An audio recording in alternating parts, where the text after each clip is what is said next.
María Jesús Morales, profesora de Historia en la UNED y en el Instituto Bernardo Balbuena. Valdepeñas en el siglo de oro, Valdepeñas en la época de siglos XVI y XVII. ¿Dónde lo podemos percibir esa huella del siglo de oro español en nuestra ciudad? Bueno, Valdepeñas es el momento más desconocido, pero floreciente, porque precisamente cuando visitamos poblaciones cercanas como Almagro o Infantes, parece que esa huella es indeleble y está presente en las calles, pero lo que vamos a ver en la ruta que iniciamos hoy, que es una ruta nueva que hacemos este año, es ir dando pequeños trucos a los visitantes para poder identificar en las fachadas de casas solariegas, de la propia fachada de la iglesia en la que iniciamos el itinerario, elementos que caracterizan a ese renacimiento, a ese barroco y que sin duda alguna al estar ahí presentes en piedra y en tapial, como es la parte del título, el enfoque que hemos hecho a esta ruta, pues nos están hablando de un momento esplendoroso, porque esos lenguajes arquitectónicos de los siglos XVI, XVII y XVIII, lo que es la Edad Moderna, hicieron a Valdepeñas una ciudad floreciente de grandes linajes, de hidalguías, de personas influyentes en la vida social, en la vida política del momento, grandes propietarios y cargos municipales de los ayuntamientos de esos momentos. Valdepeñas, realmente ese momento merece la pena redescubrirlo porque es algo que nos identifica y además el siglo de oro vamos a darle el enfoque no solo arquitectónico al descubrir en las fachadas elementos identificatorios de esos momentos de nuestra historia del arte, sino también hacer alusión pues a los reinados en los que se desarrollan, que son los Austrias, la monarquía hispánica de esos momentos esplendorosos. Entonces vamos a hacer, como siempre en estas rutas, una combinación entre arte, sociedad, economía, política y cultura, al fin y al cabo. También hay una referencia a la literatura.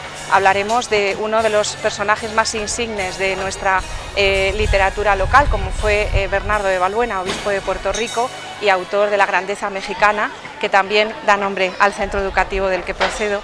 Y bueno, pues un poco hacer esa combinación de elementos identitarios que seguro que nos ayudan a descubrir una Valdepeñas a nuestro paso por las calles diferente. Estamos hablando de dos de las rutas o visitas que se han insertado, rutas o visitas turístico-culturales que se han insertado en el programa cultural de esta fiesta de la Vendimia. Esta en concreta del siglo de oro, ¿qué itinerario sigue? Bien, partimos de la fachada principal de la iglesia parroquial de la Asunción de Nuestra Señora, porque es un elemento renacentista. Bueno, la fachada es tardogótica, pero la fachada de San Lorenzo sí entra dentro de ese clasicismo ya del siglo finales del XV, principios del XVI, y como es un elemento patrimonial que identifica a nuestra población, es interesante partir de ella, de redescubrir la fachada de la plaza posterior al lugar donde nos encontramos. Partimos de aquí, vamos dando un recorrido alrededor de la iglesia. Es un elemento importante porque igual que hemos conocido en otras ocasiones, en otras conferencias, el interior del templo parroquial como característica del gótico provincial, pues también es importante conocer sus fachadas y toda la epidermis que lo recubre dentro de esos nuevos lenguajes del Renacimiento. Es el primer redescubrimiento de toda esta ruta novedosa. Cuando caminemos y rodeemos la iglesia parroquial, ascenderemos por la calle Real, donde tenemos ejemplos de arquitectura doméstica, la arquitectura solariega, las grandes mansiones que identifican ese tapial que hablábamos, combinado con esos zócalos de piedra caliza de Valdepeñas, y vamos a ir viendo cuál sería el núcleo originario de Valdepeñas en la Edad Moderna. Posteriormente, y también en función del diálogo que se establezca con las personas que nos visitan, porque estas rutas tienen ese elemento dinamizador de que estamos abiertos al diálogo y a las curiosidades de las personas que asisten, pues tomaremos la vía de la calle Castellanos, veremos toda esa zona del centro. Probablemente llegaremos a la calle 6 de junio. Esta ruta, este recorrido, tiene lugar hoy martes, pero también se va a tener un segundo pase. ¿Qué día? El sábado a las 11 de la mañana. Importante inscribirse en la oficina de turismo. Sí, hay una lista que a día de hoy están completas, pero existe una lista de espera donde nos podemos inscribir y bueno, también aconsejado por la oficina de turismo, no hay ningún problema si en esta primera ruta no han podido entrar en la lista, porque se van a repetir, se van a hacer en otros momentos, o sea que siempre hay una posibilidad de poder pues ver esta posibilidad patrimonial en otros momentos del año. Eva, la otra ruta que tú guías y lo que haces de Cicerones es la Valdepeñas de la Burguesía. Sí. Arranca o tiene como referencia el antiguo Casino La Confianza, porque hablas de círculos recreativos, bancos, etcétera. Sí. ¿Te parece que nos vayamos allí? Vale. Nos encontramos en un sitio muy reconocible en la escalinata de subida a la primera planta del Centro Cultural La Confianza, antiguo Círculo La Confianza. Valdepeñas fue en realidad el Valdepeñas del siglo XIX y sobre todo del XX, a primera mitad del siglo XX y hasta bien entrada, la segunda también, una ciudad muy de casinos. ¿Qué repercusión tuvo eso en el ámbito cultural de nuestra ciudad? Y porque en el social tuvo mucho. Bueno, la ruta se conoce como casinos, bancos, casas palacio, Valdepeñas, la ciudad de la burguesía. Desde los años 80 del siglo XIX hasta los años 20 del siglo XX, ese periodo de tránsito en el que Valdepeñas creció como la población. Comenzamos la ruta con una referencia a Clarín, donde hacemos esa comparativa entre las dos ciudades, la Vetusta del norte y la Valdepeñas del vino, que sobrevivió a esa filoxera que estaba afectando a otros lugares, donde pasa la línea MZ de ferrocarril y lo conecta con Madrid. Ese momento fue floreciente desde el punto de vista comercial, y a nivel cultural estos casinos o sociedades de recreo, La Confianza, La Concordia, el Círculo Liberal o el Círculo de la Unión Republicana, que son los principales jalones de este itinerario cultural, eran lugares no solo de reunión política, sino también de asociaciones culturales, porque todos contaban con una biblioteca, eran salones, como en el caso de La Confianza, donde está ahora mismo estas exposiciones que ahora mismo se pueden contemplar. Estaban los salones de cine, el cinematógrafo que venía de Hollywood, incluso estrenos que venían allende los mares, o por ejemplo los salones de juego, esa biblioteca, ese salón de actos que estaba en la planta superior. Hay mucha referencia a la importancia de la lectura, de las bibliotecas y de los centros de sociabilidad de esta clase social que era la burguesía. No hay que olvidar que luego la clase social obrera también va a tener ateneos, círculos obreros, donde también va a haber ese asociacionismo, porque es importante desde el punto de vista social estos lugares de encuentro. Fundamentalmente cuando hablamos de los círculos, de los clubs, utilizando el término victoriano inglés, o estos casinos, se habla de lugares para el recreo, pero también para el encuentro social.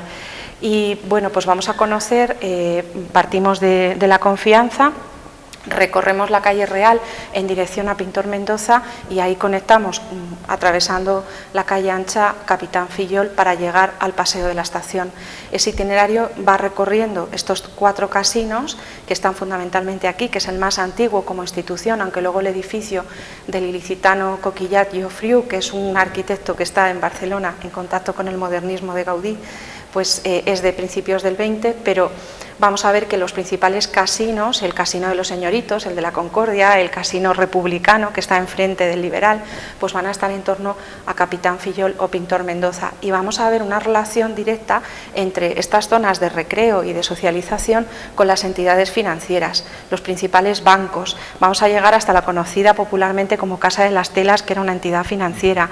Vamos a admirar su gran mirador de forja con sus vidrieras modernistas, y vamos a entender cómo en la época del maestro Ibáñez, ya en esas décadas iniciales del siglo XX, ese kiosco de la música albergaba todo ese sentimiento cultural y musical que todavía a día de hoy identifica a esta población. Pues ese paseo que se acondiciona para poder conectar, y es como un ensanche de la ciudad que conecta con la estación de ferrocarril, pues era un lugar donde se paseaba los domingos, donde se escuchaba música y donde las personas pues veían y eran vistas en esos grandes miradores modernistas. Este edificio, el Círculo de la Confianza, ha tenido un mantenimiento y una actualización formidable. Inclusive la transformación a la que se sometió en décadas atrás, en estos últimos 20 años, casi le ha dignificado, pero el resto de vestigios que quedan de aquella época, ¿consideras que han envejecido bien o pueden haber tenido un mejor mantenimiento? Bueno, el de la Concordia no lo tenemos referencias en prensa, la prensa histórica, que es una parte del recorrido. Utilizamos estos fondos hemerográficos para poder reconstruir los salones del interior de la Concordia, por ejemplo, y también los testimonios que te permiten, también eso te ayuda a recrear, aunque no esté el edificio en sí, porque ya en la actualidad la Concordia no está.